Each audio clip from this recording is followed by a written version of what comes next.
본문의 위로부터 오는 지혜로서 긍휼과 선한 열매를 중심으로 말씀을 전하겠습니다. 긍휼과 선한 열매는 같이 묶여 있습니다. 영어 번역으로 하면 full of mercy and good fruit입니다. 본문의 위로부터 오는 지혜들은 다 헬라어로 형용사입니다. 어제까지 강조한 양순도 obedient로 형용사로 번역이 됩니다. 긍휼과 선한 열매도 명사형인 mercy and good fruit가 아니라 full of mercy and good fruit로 형용사구로 되어 있습니다. 그렇게 같이 묶여 있기 때문에 긍휼과 선한 열매 묶어서 강조하겠습니다.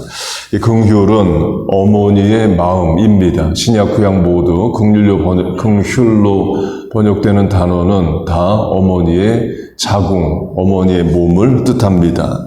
예수님의 비유로 하면 암탉이 자기 새끼를 품음같이 이해해요. 그렇게 긍휼은 어머니의 마음입니다. 그러면 어머니의 실천은 뭘까요? 사랑, 희생, 봉사, 수고, 헌신 많습니다. 본문으로 하면 그것들이 선한 열매입니다. 곧 본문이 선한 열매는 이것들이다 라고 말하지 않습니다. 그 대신에 긍휼과 선한 열매를 묶음으로 긍휼의 마음이 겉으로 드러나고 실천되는 모든 것이 선한 열매다로 적용할 수 있습니다. 긍휼로 번역된 헬라어는 영어로는 compassion으로 번역이 됩니다. 이 compassion은 come이라는 함께라는 뜻과 passion, 고통이라는 뜻이 합쳐진 단어입니다. 예수님이 예루살렘에 가셔서 십자가를 지신 한 주간을 고난주간, 순환주간, 패션 위크라고 부릅니다. 패션이 고통의 뜻이 있어서 그래요. 물론 열정으로도 많이 쓰이지만 원래 어원, 파시오의 문자적 뜻은 고통입니다. 예수님은 죄를 심판하시는 분이십니다. 디모데후서 4장으로 하면 산자와 죽은 자를 심판하러 오실 이에게이시고, 계시록으로 하면 아이런 셉터, 철장을 가지고 쇠몽둥이를 가지고 심판하시는 분이십니다. 그런데 심판자 되신 예수님이 긍휼하셔요. 유다서 1장 주 예수 그리스도의 긍휼을, 그 긍휼은 선한 열매, 겉으로 드러나고 실천될 때에 십자가로 증거됩니다. 컴패션, 고통을 함께 하시는 거죠. 예수님은 죄인의 죄를 심판만 하셔도 되는데 그 죄인의 죄를 컴패션, 함께 고통을 당해 주십니다.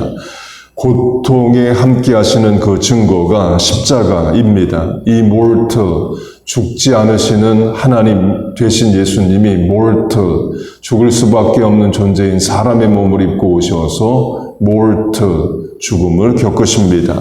본문으로 하면 예수님 긍휼하신데 선한 열매, 겉으로 드러나고 실천은 어떻게 증거되셨냐? 십자가로 증거되셨습니다.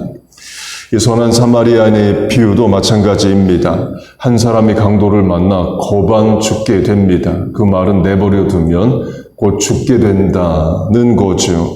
비참한 고통 가운데 있습니다. 그때 제사장과 레위인은 컴패션, 고통에 함께하지 않습니다. 한 사마리아인이 그 고통에 함께 합니다. 나귀에 태워서 여관에 데리고 가고 기름을 발라주고 치료비를 내고 다시 돌아와서 부비, 추가 비용도 내겠다라고 합니다. 그 선한 사마리아인은 예수님을 말해요. 강도 만난 자는 우리입니다. 컴패션이란 구호기관이 있습니다. 1952년에 세워진 기관인데요. 1952년은 한국이 6.25 한국 전쟁 중이었습니다. 미국에서 미군들이 한국에 파병이 됩니다. 그리고 목사님들도 미국에서 한국으로 파송이 됩니다. 군정 목사처럼 미군들을 위로하고 예배인도 하기 위해서 그래요. 1952년에 에버렛 스완슨이란 미국 목사님이 한국에 파송돼서 옵니다. 미군들 예배인도 하고 설교하기 위함이에요. 그 목사님이 한국에 와보니까 전쟁 중에 많은 전쟁 고아가 생긴 겁니다. 그 목사님 다시 미국으로 돌아가서 1954년부터 본격적으로 한국 전쟁 고아돕기 운동을 미국에서 벌입니다. 그게 지금의 컴패션의 시작이에요. 한국은 컴패션 구호기관에 도움을 받던 나라로 오랫동안 있다가 이제는 도움을 주는 나라로 이사국으로 바뀌었습니다. 본문으로 하면 에버렛 스완슨 목사님의 마음에 긍휼이 있습니다. 그 긍휼이 겉으로 드러나고 실천되는 선한 열매로 맺힐 때에 무엇으로 맺혔느냐? 한국의 전쟁고아 돕자는 운동으로 맺혀집니다. 컴패션과 더불어서 민간 구호단체 세계 탑 2인 월드 비전 이란 구호단체도 있습니다. 역시 1950년 한국전쟁 때 미국의 밥 피어스 목사님이 선교사 겸 종군 기자 자격으로 한국에 옵니다. 역시 전쟁 고아들을 보게 됩니다. 미국으로 돌아가서 한국 고아들을 돕는 운동을 벌여요. 그게 발전한 것이 월드 비전입니다. 역시 한국이 도움을 받던 나라에서 1991년에 도움을 주는 나라로 이사국으로 바뀝니다. 곧 월드 비전이든 컴패션이든 다 목사님들이 시작을 합니다. 목사님들이니까 누구에게 한국 이야기를 하고 돕자는 이야기를 했을까요? 교회에서 교인들에게 했겠죠.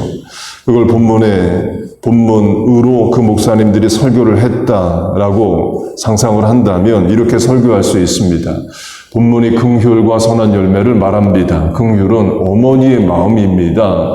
긍휼이 실천이 될 때 선한 열매를 맺게 됩니다. 우리가 긍휼의 마음을 가지고 선한 열매를 맺어야 될 나라가 있습니다. 전쟁으로 많은 피해를 입고 많은 고아들이 생긴 한국이란 나라가 있습니다. 이렇게 설교할 수 있죠. 강조점은 누가 뭐래도 교회를 비판하고 욕을 해도 그래도 긍휼의 마음을 가지고 선한 열매를 맺는 사람들은 예수 믿는 사람들입니다. 한국으로 하면 북한에서 탈북하여 한국에 온 사람들이 있습니다. 정부가 탈북자들을 돌보는 데는 한계가 있습니다. 처음 탈북해서 한국에 오면 일정 기간 시설에서 교육을 하고 또 먹이고 적응 훈련을 한 뒤에는 한국 사회로 내보내게 됩니다. 평생 죽을 때까지 정부 시설에만 있을 수는 없기 때문에 그래요. 이렇게 탈북자들이 한국 사회에 나옵니다. 적응하기 어렵죠. 탈북자 학생들 한국 학교에 가서 쉽게 적응 안 됩니다. 친구 사귀기 어려워요. 탈북자 어른들 직장을 구하기도 어렵고 직장을 구한다 해도 소외되거나 차별을 받습니다. 한국인들이 일부러 탈북자들을 차별하고 소외시키는 게 아니라 서로 인생에 교집합이 없어서 어쩔 수 없이 서로 차별과 소외가 생길 수밖에 없습니다. 제가 1996년에 처음 대학원 유학생으로 리치몬드 버지니아에 유학을 왔습니다. 한인교회도 몇 개 있었지만 미국 교회 다녀보자 해서 미국 학교 바로 옆에 백인교회를 다녔고 또 다니기만 하지 말고 봉사도 하자 해서 성가대를 했습니다. 성가대 연습을 하다가 쉬는 시간이 있죠. 10분 휴식하자 해서 잠깐 쉽니다. 그때 쉬는 시간에 제가 소외됩니다.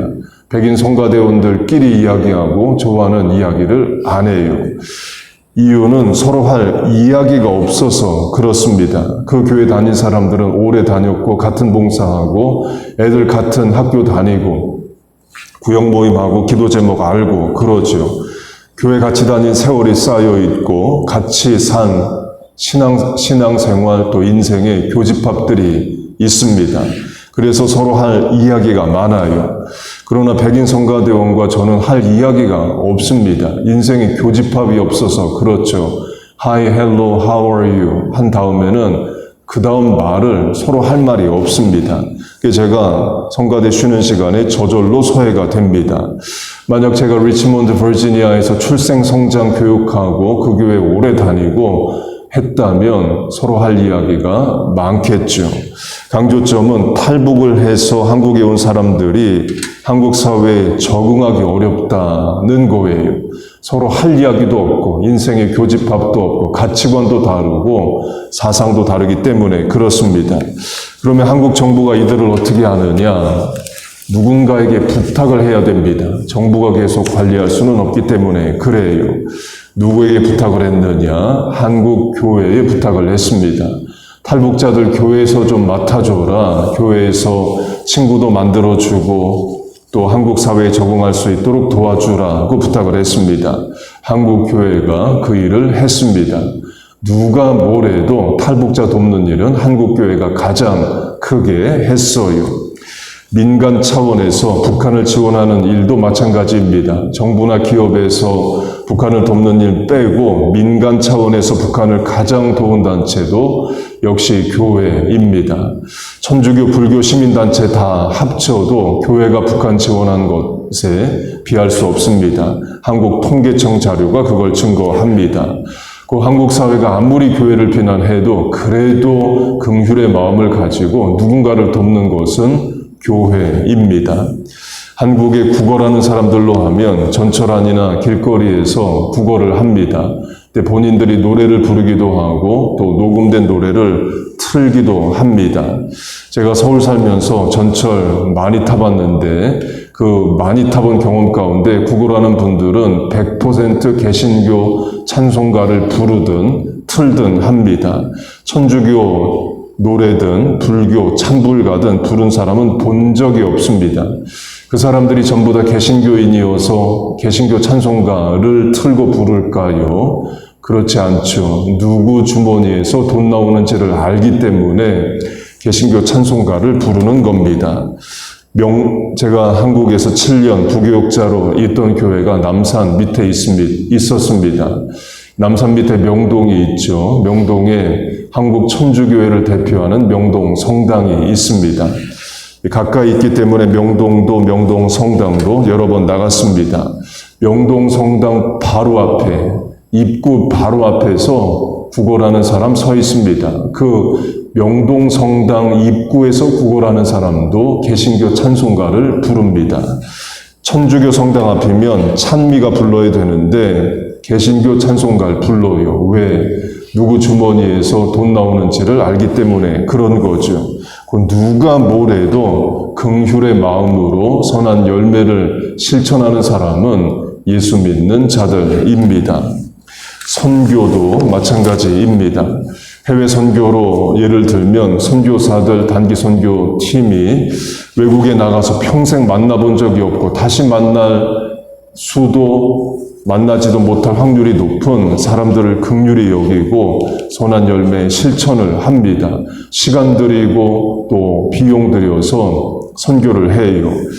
예수 안 믿었으면 절대로 그런 일 안 합니다. 그러나 예수 믿었기 때문에 긍휼의 마음을 가지고 선한 열매의 실천을 합니다. 마지막 적용점은 오늘 하나님이 우리에게 만나게 하시는 강도 만난 자와 같은 사람들이 있을 수 있습니다. 우리가 선한 사마리아인처럼 긍휼의 마음을 가지고 선한 열매를 실천할 수 있습니다. 그 대상이 직장 동료든 전도 대상자든 심지어 자녀일 수 있어요. 자녀가 세상에서 강도 만난 자처럼 실패하고 좌절하고 넘어져 있을 수 있습니다. 남편이 아내가 그럴 수 있어요. 직장 동료가 그럴 수 있습니다. 그들에게 우리가 요새 어떻게 지내냐, 기도 제목이 뭐냐 물어볼 수 있고 자녀 잘 지내냐 또 관심을 가져주는 말을 할 수 있습니다. 그리고 중보하여 기도할 수 있어요. I keep you in my prayer 할 수 있는 겁니다. 우리가 말 한마디를 해도 위로하고 소망을 주는 말을 할 수 있습니다. 예수 믿기 때문에 그런 거예요. 위로부터 오는 지혜를 본받아 살기 때문입니다. 예수님의 긍휼과 십자가 사역을 따라 본받아 사는 삶을 소망하기 때문에 그렇습니다. 그렇게 오늘을 살아가는 우리와 자녀들 다 되시기를 주의 이름으로 축복하고 축원합니다. 아멘. 기도하겠습니다. 하나님 아버지 늘 위로부터 오는 지혜로 살게 하여 주옵소서. 그래서 땅의 지혜들을 이기게 하여 주옵소서. 예수님의 성품 하나님의 마음인 긍휼을 본받게 하시고 그게 실천이 되어 가시적으로 드러나는 선한 열매를 얻게 하여 주시옵소서. 예수님이 우리를 위하여 긍휼을 십자가로 선한 열매로 증거하신 것처럼 오늘도 우리가 만나는 사람들에게 긍휼한 마음으로 말 한마디를 해도 영혼을 살리고 세우는 일과 실천을 하게 하여 주옵소서. 그런 능력을 허락하여 주시고 기도하고 중보하게 하여 주옵소서. 하나님, 오늘도 하나님 의지하고 소망하여 나왔습니다. 하루의 첫 시간 안에 하나님 앞에 드립니다. 남은 시간 공간들, 만나는 사람들, 해야 되는 일들에 함께 하시고 은혜를 내려 주옵소서. 예수님의 이름으로 기도하옵나이다. 아멘.